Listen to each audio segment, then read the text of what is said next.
HD3 Detroit, KJAQ, HD3 Seattle, WBMX, HD3 Boston, and on AOL Radio and Yahoo Launchcast. Psychic Radio is now CBS Radio's The Sky. Back to Behind the Paranormal with Paul and Ben Eno. Call now 248-545-SOUL. New skyradio.com. Believe. In this age of Photoshop, how can you tell a real paranormal photograph from a fake one?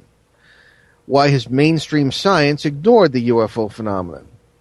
What is the Intellecton? Hey, and welcome to the 167th broadcast of Behind the Paranormal with Paul and Ben Eno. I'm Ben, and that voice you just heard is my co-host and partner in the paranormal, my dad. We're very pleased to have with us for this show and our New England Drive Time show tomorrow a legend in the paranormal community and one of the few real scientists who dedicates himself to paranormal research. Dr. Bruce Maccabee is a native of Rutland, Vermont. He earned his undergraduate degree in physics at Worcester's Polytechnic Institute in Worcester, Mass., and his master's and doctorate in physics at the American University, Washington, D.C. In 1972, Dr. Maccabee began his long career at the Naval Surface Warfare Center, now headquartered at Dahlgren, Virginia. He has worked on optical data processing, generation of underwater sound with lasers, and various aspects of the Strategic Defense Initiative and ballistic missile defense using high-powered lasers. He has been active in UFO research since the late 1960s. He did research for the National Investigations Committee on Aerial Phenomena, otherwise known as NICAP, until its demise in 1980. He became a member of the Mutual UFO Network, that's MUFON, in 1975, and later became state director for Maryland, a position he still holds. In 1979, he was instrumental in establishing the Fund for UFO Research, was its chairman for about 13 years, and currently serves on its board. Dr. Maccabee is the author of the UFO FBI Connection, co-author or contributor to several other books, and author of dozens of technical articles and more than 100 UFO articles over the years. He is a familiar face for many television documentaries on the subject. He is also an accomplished pianist and a novelist, and he lives in Maryland. His website, www.cohenufo.org/Maccabee. Dr. Bruce Maccabee, welcome to Behind the Paranormal. Well, thank you. I have to make some corrections. Yo, please do. I now live in Ohio, no longer in Maryland. I'm no longer the Maryland director for MUFON. Okay, I must have been looking at an old bio. Yes. And my website is brumac.8k, that's number 8, letter K.com, brumac.8k.com. Okay, very good. Well, we'll have a chance to promote that a little bit later. All right, so let's dive right into this. My dad and I work mostly with ghost research, but because we feel that interacting with multiple worlds are behind all paranormal phenomena, so we got a title right there. Yeah, right. And we often spend years on cases, and we often run into UFOs and even cryptids sometimes. So let's start with a very general question. Has your UFO research ever led to you, to lead into other areas of the paranormal? Well, my particular, I guess I would have to say yes, at least in the Gulf Breeze case. I'm not absolutely sure if it's a different sort of paranormal, or if it's part of the UFO phenomenon by itself. Paranormal, like you just mentioned, includes cryptids and lots of other things, ESP and so on, that may or may not be related to UFOs. On the other hand, for example, the ESP situation, there could be a connection in the sense that lots of UFO abductees talk about getting communications in their heads, so they know presumably what some alien creature is saying to them, but they're not hearing it through their ears. Direct communication to the brain, if that's what it is, could be related to ESP. I don't know. We don't have a Dr. Rhines with Rhines test cards being run through in front of a witness at the same time they're being abducted. That's true. That leads into a number of other the questions. UFO phenomenon has been connected up with cattle mutilations. It's been connected up with some crop circle stuff. At least the saucer nest aspect of crop circles, or agroglyphs as I call them. The abduction phenomenon it connects up with strange creatures, periods of missing time. We don't know how a person's brain is somehow shut off so that the person just plain loses time. Other than when you fall asleep, of course, you lose time, or if you're being put to sleep chemically, let's say, in a hospital or something. Mm-hmm. But under normal conditions, you're driving your car, and all of a sudden you find that you're 10 miles down the road, and you don't know how you got there. Yeah, exactly. Well, you may have had a UFO sighting at the beginning or end of both of this period of time. Sure. Well, one of the things, I know Ben's got another question here, but one of the things that just pops into mind from this conversation is that we just finished 2 hours ago our third in our series of Rendlesham broadcasts referring to the Bentwaters Woodbridge UFO case of 1980, of which this is the 30th anniversary year, and we're doing these interviews with the witnesses and various experts to commemorate that and try and get to the bottom of of that rather murky pond, so to speak. And one of the things that came up was that two of the fellows, notably Steve LaPlume, who, or I should say John Burroughs, who was on the show tonight, said that he felt that within the beams of blue light that were involved in this case, and these are Air Force personnel adjacent to their own base having these experiences and watching these landings, that within those blue lights were a form of intelligence, or at least a form of communication that was meant specifically for them. And supposedly, some witnesses said they were taken into the craft, or at least John was, and no, he doesn't have any memory of it, and it's a big muddle. But the impression that he said he got was that these were people not from another planet necessarily, but from another time, and that they were doing experiments in order to use what he called band-aids or bandages to prop up their own DNA structure, something to that effect. And my question to you is, have you run into that particular communication to UFO contactees? And if so, do you believe it? I mean, we run into entities all the time who couldn't tell the truth if they tried, for one reason or another. What's your impression of all that? I know you didn't hear that show, but what is that a theme you've encountered, that time traveler thing? Not really. Yeah, it is kind of unique. There's what I call other intelligences, OI, or non-human intelligence, NHI. Yeah. And you don't know where they came from, how they got here, what they're doing, why they came, whatever. All you know is, hey, they're here, they're interacting. Yeah. And I've had one of the most interesting cases involving headwaters in Gulf Breeze. Looks like when you really get down to the crux of the argument, forgetting for a moment all the photographs and sightings and everything that went along with it, under hypnosis he revealed information that looks like he was part of a training program. He told me that, and it's published, by the way, in a book called Abductions in Gulf Breeze. Mm-hmm.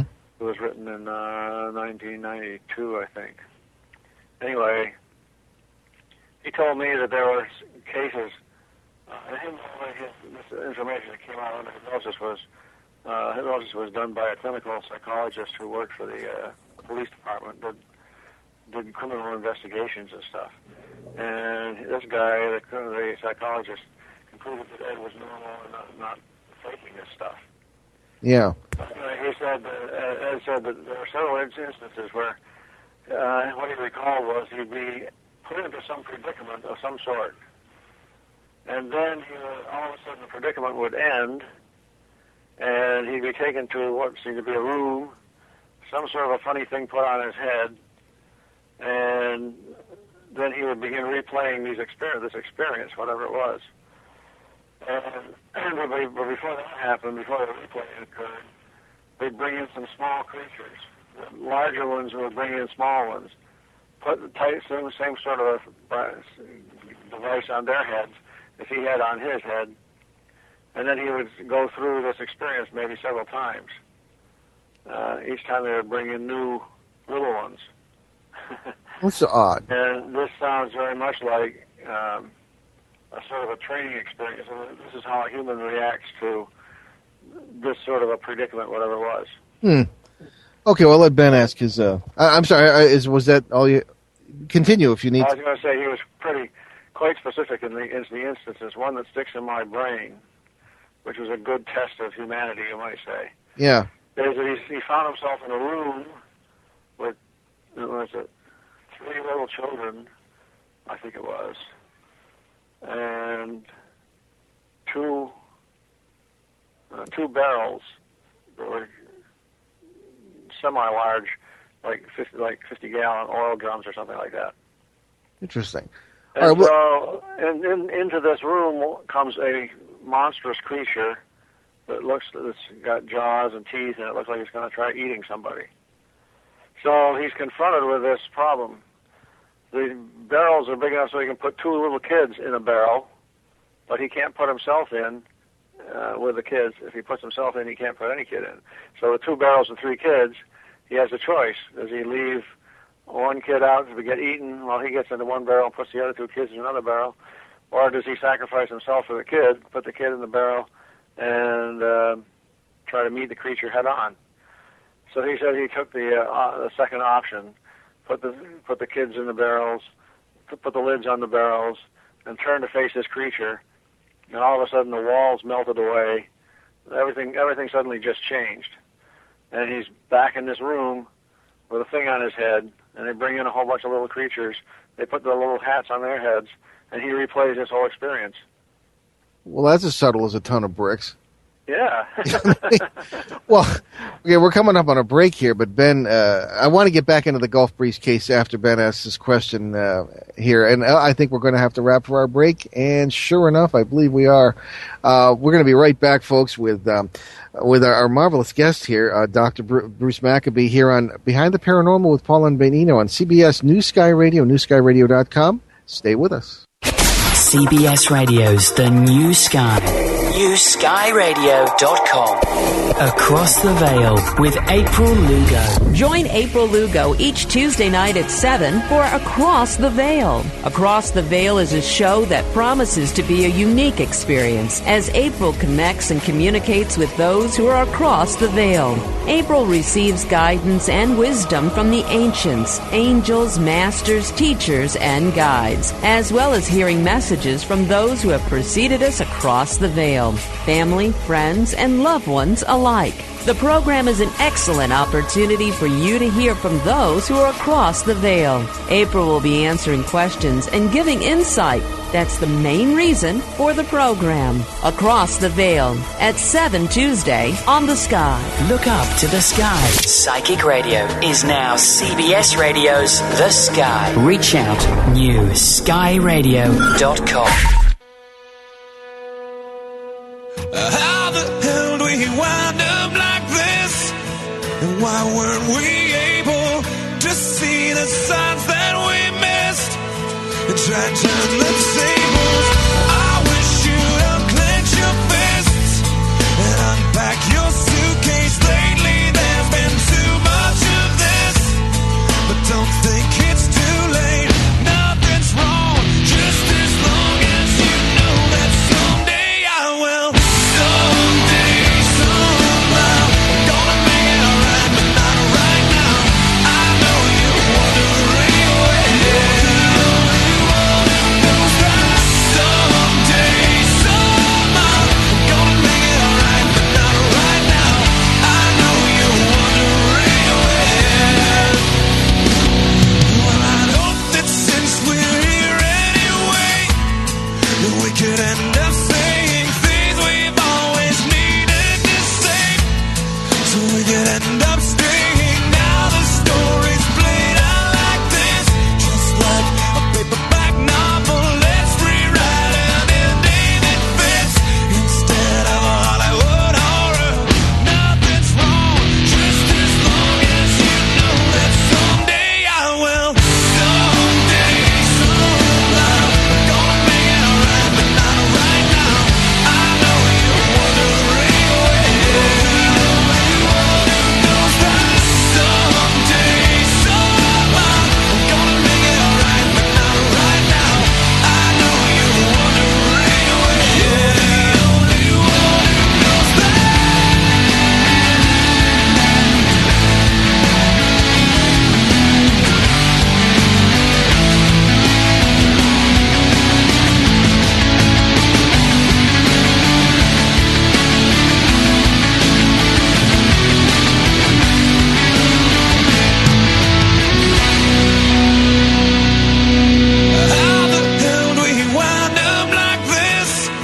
And why weren't we able to see the signs that we missed?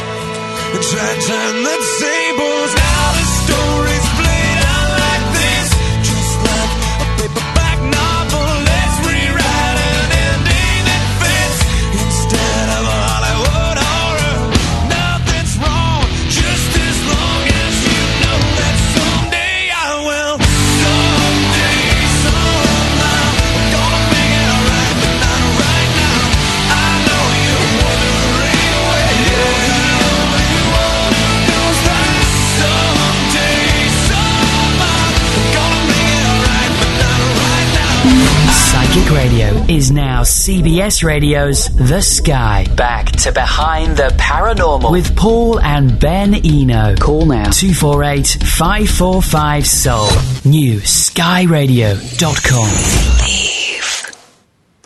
And we are back with Dr. Bruce Maccabee, optical physicist, former U.S. Navy employee and researcher, and certainly one of the most prominent UFO researchers, certainly in America and certainly in the world.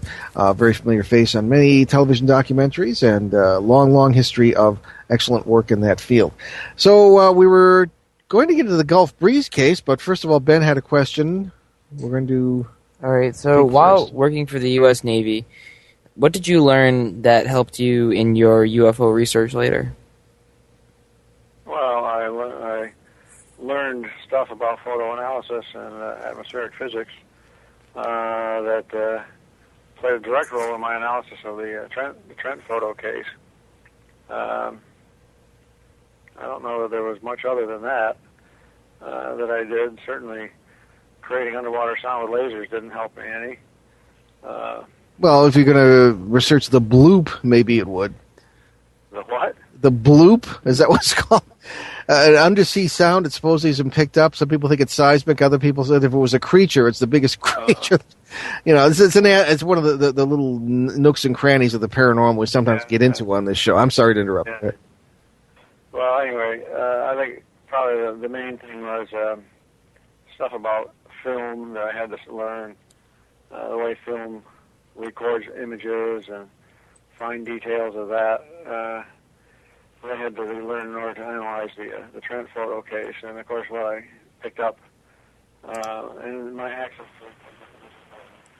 I guess that was basically what I learned that impacted on the UFO studies.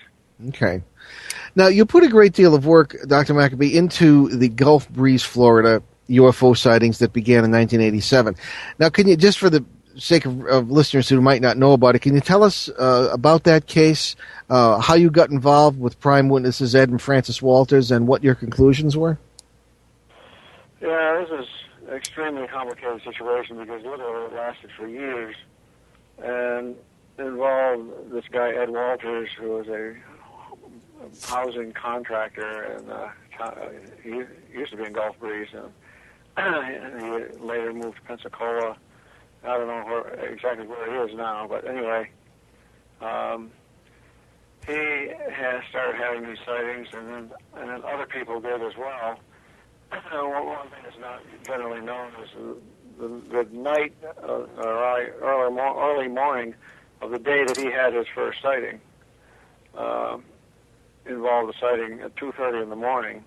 That was on November 11th, 1987. A sighting at 2:30 in the morning by a lady who took her dog out because the dog was barking, and she assumed it had to go outside for a typical reason for a dog to go outside. Yeah. She got it out the door. Now, this is in Florida, where they have houses built on little canals. And she took the dog out, expected the dog to wander over in the corner and do its thing. Instead, the dog stood there at the doorstep and looked up in the sky and started barking. And so she looked up, and there was this circular bright ring thing up there with a blue beam coming down onto her dock. And she wrote in her report that her first thought was, oh, they're coming to take my dog. And so she turned around, walked back into the house with the dog. And she thought, I'll tell my husband and other people tomorrow. The next day, she decided she better not tell anybody. Mm-hmm. I wouldn't have told anybody if it hadn't been for the fact that Walters published his pictures about 2 weeks later and she saw in the pictures essentially what she saw that night. But that was the first sighting was at 2:30 in the morning, and then there were several other sightings on that same day, and then Ed Wilder saw it at about 6 o'clock that night, and took 5 pictures of this thing hovering over the ground. I've been to the area. It's presidential. It's hard to imagine anything unusual can happen in a situation like this. As a matter of fact, it's so hard to imagine that most people, or a lot of people anyway, decided this whole thing was a big fake. But it got extremely complicated, not just taking a series of photos over a period of weeks and months. Lots of other people are having sightings, sightings of creatures, the blue beam, sighted, and even photographs. Some of the clearest photographs ever taken of UFOs. Yeah. All published in Ed's first book, The Gulf Breeze Sightings, done by Ed and Francis Walters. Mm-hmm. So anyway, I got involved when I was called literally by Bud Hopkins, who had gone to Gulf Breeze to see what he could make of it. Oh, He decided, as far as he was concerned, it wasn't a hoax. Yeah. Despite the fact that Ed had, by this time in early February, Ed had already been interviewed by MUFON people and had shown them 19 or 20 photographs that were taken. Okay.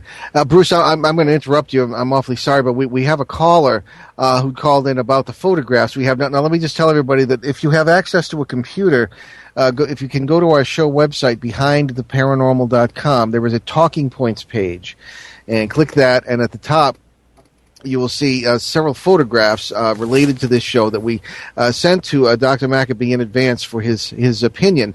And we have Dave Marsh, one of our show reporters who submitted several of the photographs, is on. And Dave, welcome to the show. Thank you. Dr. Maccabee, it's an honor. I hope you've had a chance to take a look at a couple of the photos I sent in. I believe that one of the photos that is on the Talking Points page could possibly be a photograph of a gray, and I'd really like your opinion. Okay, now let me just say before it's skip the first two if you're looking at the page, because I sent those in, and we're looking at the photograph of the archway, a building, and also one slightly below that. And I apologize, there is a third one that was not put on the page. But Dr. Maccabee, could you feel free to talk to Dave about those? The photo that you call Montano 8110115. Is that the one with it looks like a photograph of a large room with an arched doorway on the opposite end of the room? That's right. Is that what you're talking about? Yes. And you want to know if the thing that's in the doorway is a creature or something like that? That's right. Well, I can see that there is some structure there, and I don't know whether there's supposed to be something there or not. I don't know whether you know if there's supposed to be something there or not. It doesn't look much to me like that. I know for a fact there was nothing there but a square doorway, a rectangular doorway. Perfectly rectangular. And it came out like an archway. Yeah, and it came out, well, the archway's there, and then there's a rectangular door right behind it. There's a very short hallway, but it's in that very short hallway between the two doors is what you see there. Okay. Well, I'm looking at it. I really can't distinguish any form. I see a sort of a bright spot in the upper right-hand side, maybe, of this rectangular area, but I don't know. It certainly doesn't look like a classic gray. Well, and then it's the second photograph, the one beneath that. In that doorway, in that rectangular doorway, that's the one that I'm specifically interested in being a gray. The one that's called 152? Yeah, the one that's right.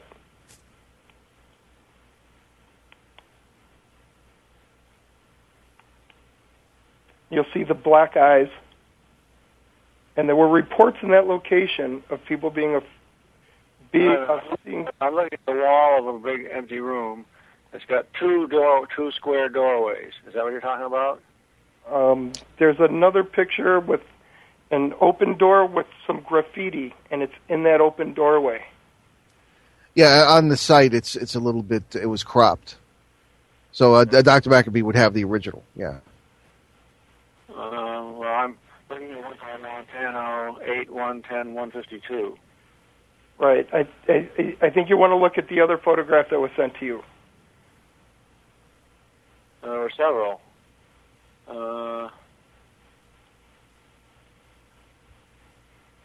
Well, I can see what you mean, David, by the like the head and eyes of what does look to me like a gray, but Hills. That's it. Waverly Hills. That's it.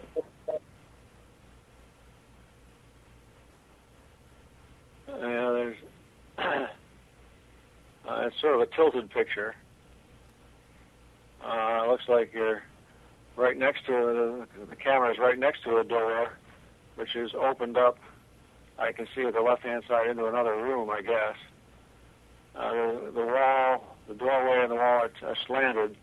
And on the right-hand side, where you see the opening, Right-hand side, I see a window, what appears to be a window, and just at the right side of the window, overlapping the window, is a white something or other with graffiti written on it.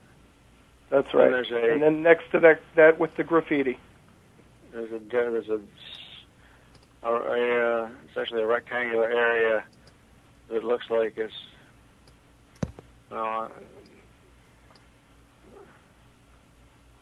very noisy. It's darker. In that white area with the white area with graffiti. And then there's this darker area that looks sort of pinkish, all splotchy. Then there's another white area with more graffiti. Right, and then there's two white areas. Right, and then where you see in the dark area, that you'll see a face that's right next to where the S is on the graffiti. That's what I'm concerned with. That was not there when we were looking at it. It showed up on the photograph.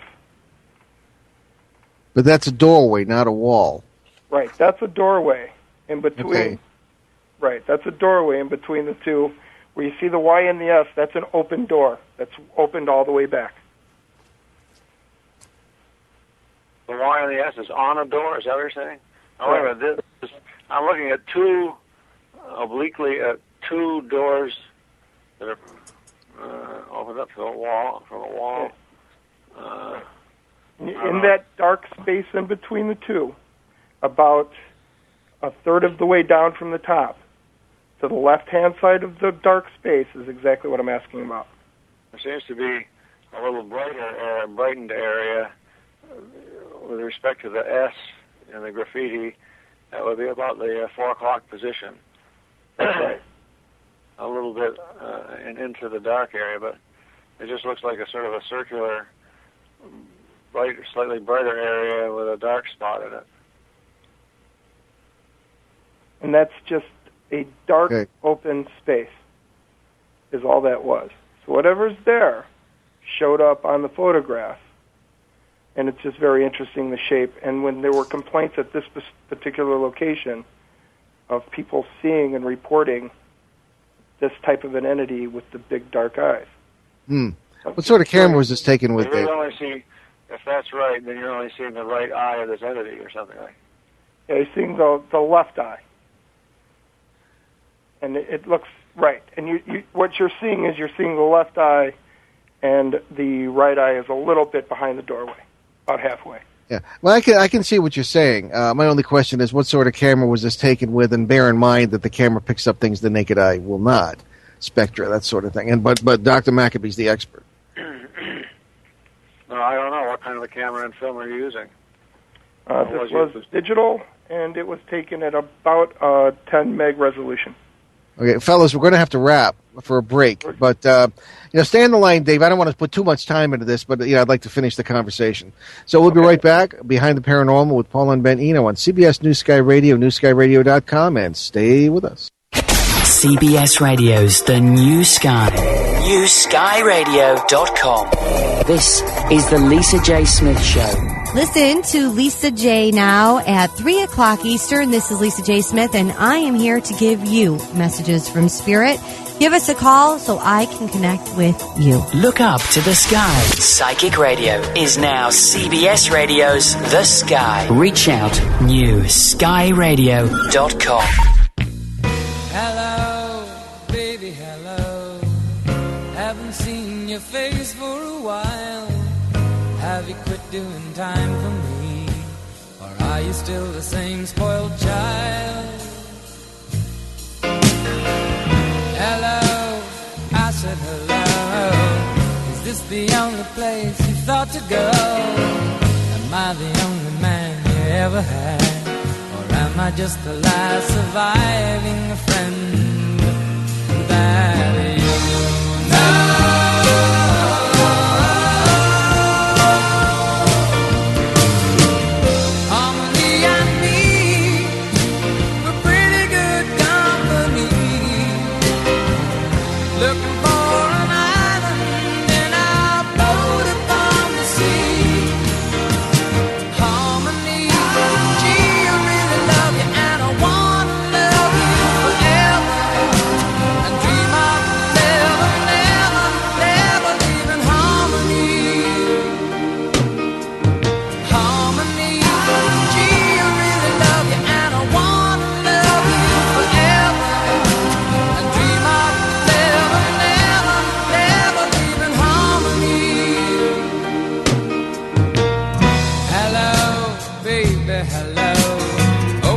Your heart and let your feelings flow. You're not lucky knowing me, keeping the speed real slow.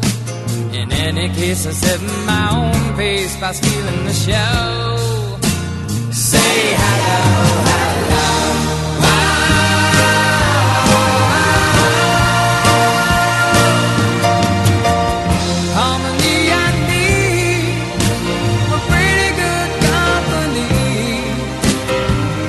Looking for an island in our boat upon the sea. Harmony, gee, I really love you and I wanna love you forever. And dream of never, never, never leaving harmony. Never leaving harmony. Harmony. Harmony.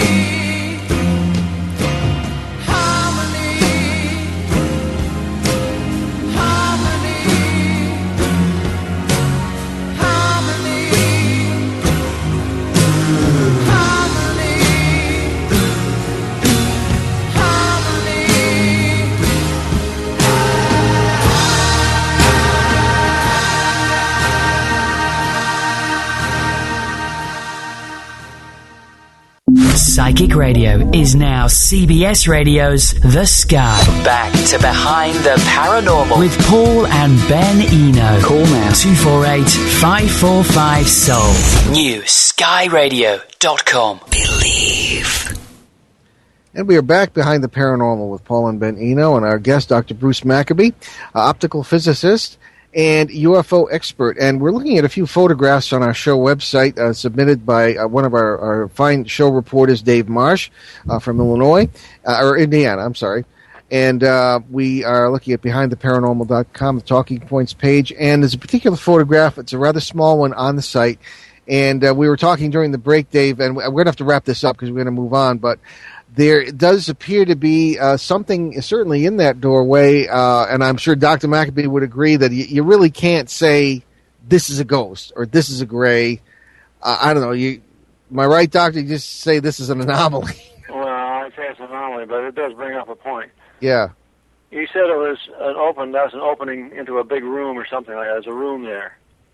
That's right. And it's conceivable to me that since you used a flash to get this picture, I guess, I assume it was a flash picture. The flash might have picked up something there that was brighter than the background than the rest of the background, and that you may not have noticed. But it does bring up a point, which is if this were a transient appearance of something paranormal, the only way you could really be sure would be to have a comparison photograph that didn't show it. That's right. And that makes me think that, gee, maybe people ought to take two photos and see if each time you take a paranormal photo, take a double. Yeah. So you see if anything changes. And then if you really want to be sure, take 3. That way, the statistics say if 2 of them show something or other, then you really got a good probability that it's really there.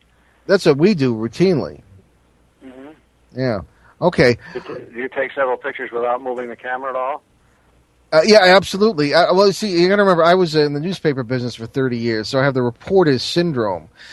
We used to burn up good old Tri-X black and white film like nobody's business, and now you just shoot away with the digital lens, and that's exactly. We'll see orbs, for example. Is it really there? It'll move. You can see its pattern, whatever orbs may be, and that's the idea. But there are no flash orbs in these pictures.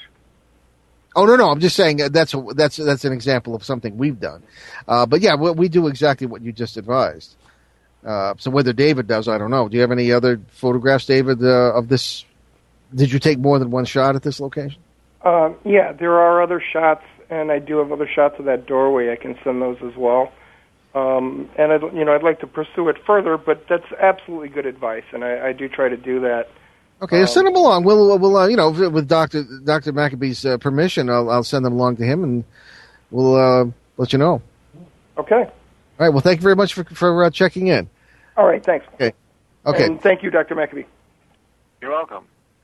Okay. Now we're going to move on to back to our Gulf Breeze discussion, and Ben had a question on that. All right. So one of the most controversial aspects of that case was the Ed Walters photographs. Those are all over the internet. People might want to check that out at www.ufocasebook.com and look at the Gulf Breeze case.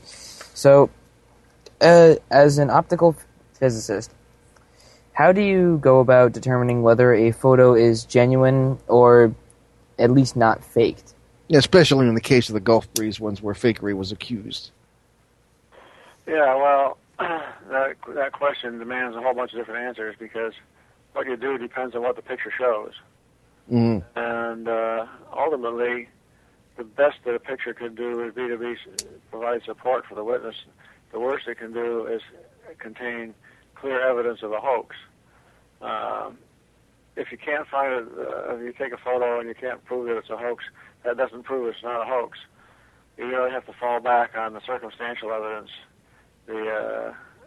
know everything about the history of the photo and who took it and all that sort of stuff. Mm. In the case of Ed Walters, it was a unique situation that he started taking pictures, having sightings and taking pictures in November 1987. He had a couple of sightings in November, a couple in December, January, February, March. By early January, he had contacted the MUFON investigators and told them about what had happened. Only a small part had actually been published in newspapers at that point. So he told them all the stories about all the things that had happened up to that point, early January. And from then on, the MUFON investigators were sort of like following what happened on a day-by-day basis. And they were almost present to see some of his sightings themselves. But when I got involved in the middle of February of 1988, my initial impression was that this was probably a big hoax. All I knew about was 5 pictures that were taken on the first day in November 1987. He had taken 5 pictures the first day. I knew about those, and that was all. When I went down to Gulf Breeze to do my investigation at the suggestion of Bud Hopkins, I then found out that there was many more than 5 pictures, and it was a pretty damn complex situation. And so I went to Ed's house with the MUFON investigators on a Saturday, and we spent 10 or 12 hours there from morning until evening, testing and going through all the sightings, looking at the photos, getting the stories down for each one. Each one had a different sighting story. So it became a very complex situation. And then I tried to fake out Ed by actually creating a fake photo with his camera. And he didn't seem to recognize. He thought he acted as if he thought it was a real photo. He didn't know how it could have happened. Then, as time went on, I began to ask him to do experiments, photo experiments. And one of the experiments had to do with stereo photos. He was given a camera by the MUFON investigators, a sealed camera. It was a Nimslow 4-lens camera used for making lenticular pictures, the type of picture that you turn the surface sideways and you get one picture, and turn it the other way and you get another picture. So anyway, this camera had two outer lenses spaced at about 2.5 inches, and therefore was capable of taking stereo pictures. If you click the shutter, you've got 4 photos, 2 of the outer 2 being 2.5 inches apart. You could do a parallax study on those 2 pictures. You know, parallax is where you look at something or other from one position, you look at it from some other position, you get the angle between the 2 positions. And if you know the baseline, the spacing between where you move from one position to the next, and you know the angle between the 2 positions, you can calculate how far away the object was that you photographed. Mm-hmm. So Ed used his camera and took some pictures because he was willing to take a stereo camera. And by the way, a stereo camera like this would have identified, it had been claimed that he was hoaxing these pictures by double exposure means, using a darkened bathroom or something like that, putting a small model 10 feet from the camera and photographing the model and going outside and photographing the sky and getting a period of the model is in the sky. So anyway, the stereo camera that he used would have discovered that sort of a hoax right off the bat.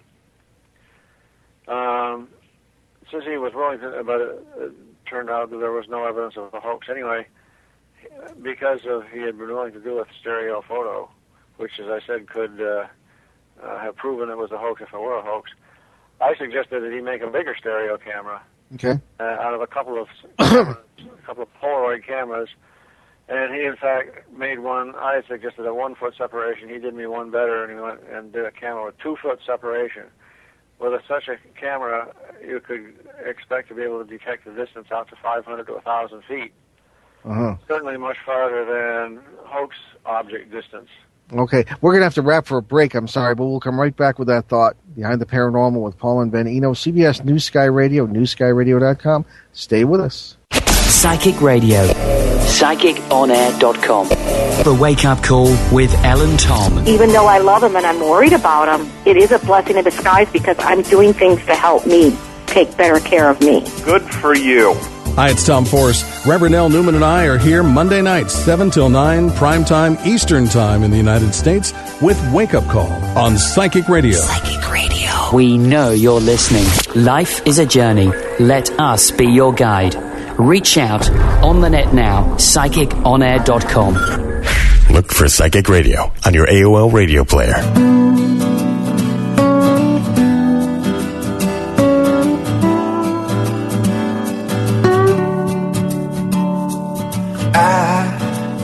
Know a girl, she puts the color inside of my world. But she's just like a maze, where all of the walls are continually change. And I've done all I can to stand on the steps with my heart in my hand. Now I'm starting to see maybe it's got nothing to do with me. Fathers, be good to your daughters. Daughters will love like you do. Girls become lovers who turn into mothers. So mothers, be good to your daughters too.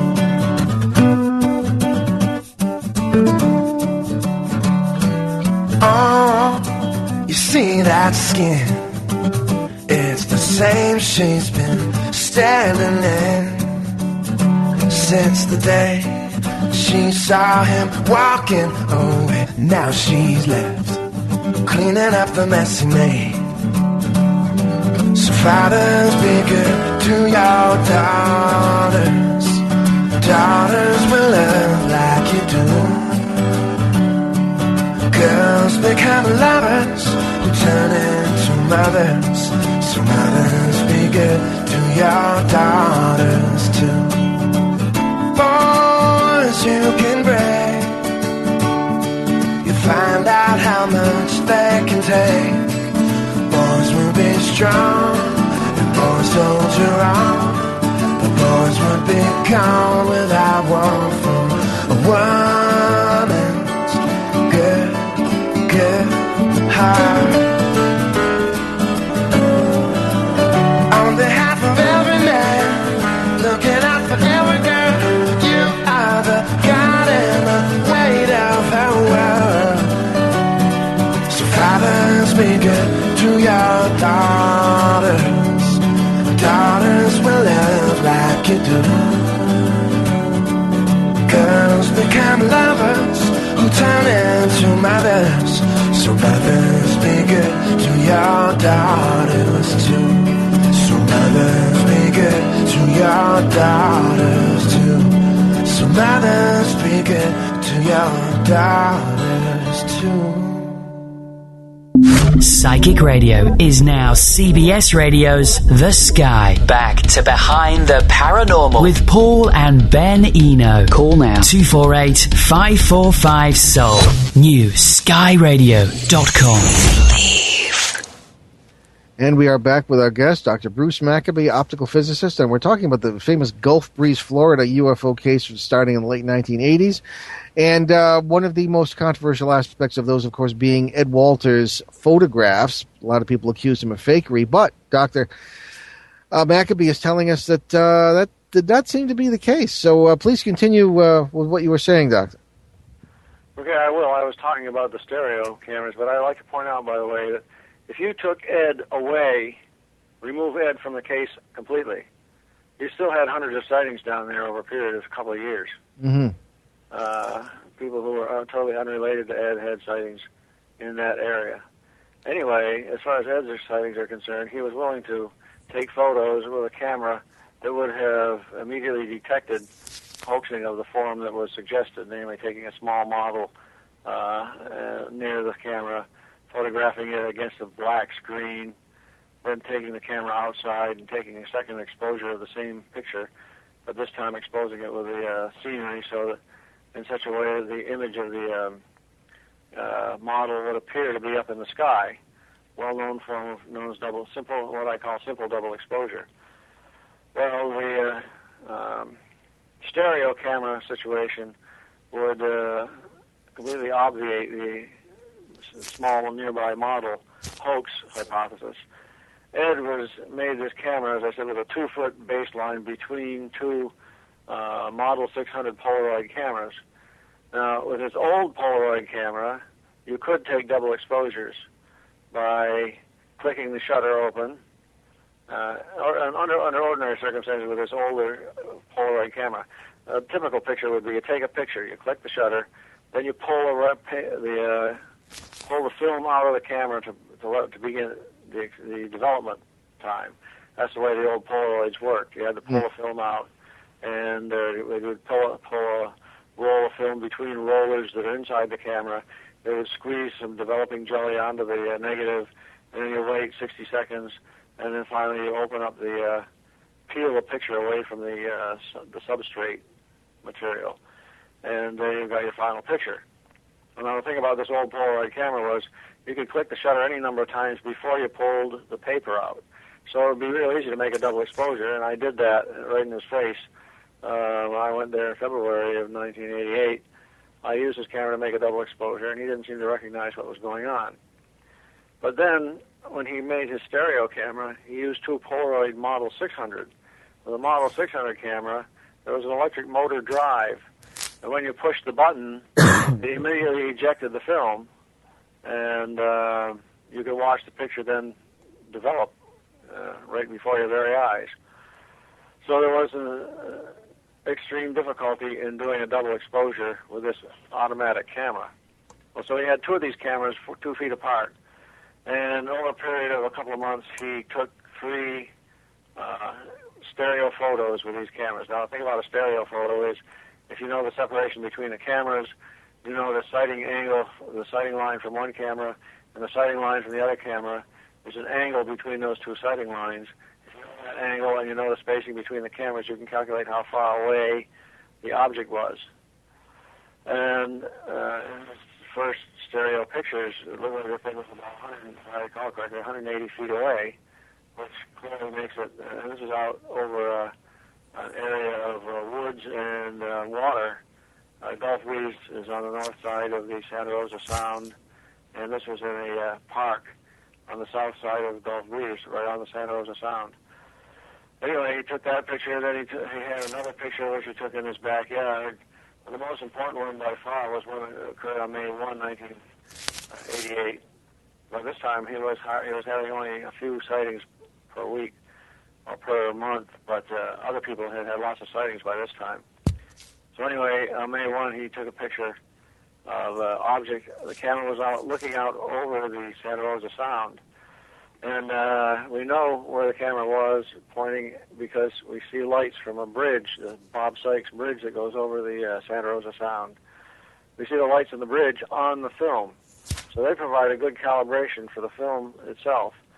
And it turned out that there was an object about 400 and some feet away from the shore, out over the water, and I think about 100 feet high, and a second type of object that was about 100 feet away, and maybe 100 feet up. I forget the exact dimensions now because it's been a long time since I thought about it. But the point is, these were out over the water. It's kind of hard to imagine how he could have faked large-size objects hundreds of feet away from him out over the water.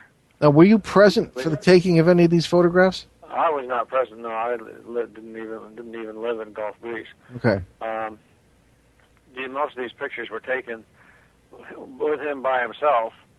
The first stereo picture, though, almost had confirmation. The people did get to see the film developing. But again, every one of these is a long story if I were to try to go into it. Yeah. I can't really remember all the details anyway.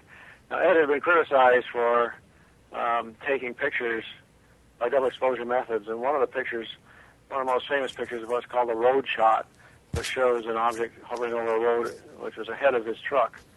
And skeptics have pointed to the lack of reflection in the hood of the truck as evidence that the picture must have been a fake. And I pointed out that the hood of the truck had been bent in an accident, causing it to not reflect the way it should because of the bend. And that explained why there was no reflection. But the skeptics, of course, stick to that because that's the closest that they can come to proving a fake. They ignore the stereo photographs, which prove he was doing something real. Yeah. Okay, well, I'm afraid... There were lots of other people in the area, at least a dozen other witnesses who said they saw exactly the same thing as Ed. Mm-hmm. Skeptics have claimed that, well, it was all a big mistake, hoaxes, delusions, collusion. Yeah. Whatever. They'd grab on anything. Well, I'm afraid after these photos were taken, Ed had a book published, the